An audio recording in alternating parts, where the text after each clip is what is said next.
Hello and welcome. In this lesson, we'll be discussing how to round corners, also known as corner radius, in Adobe Illustrator. Let's start by drawing a star to begin our tutorial. To round the corners of the star, hold down the Shift and Alt keys to create a properly proportioned star.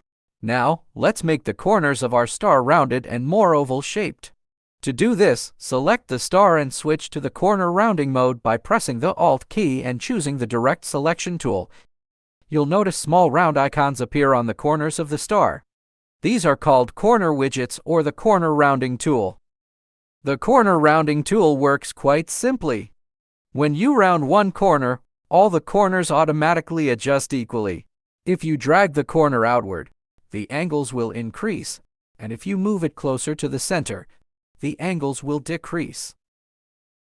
If you only want to round a specific corner, simply click on the desired corner to activate it, then drag to adjust its roundness individually.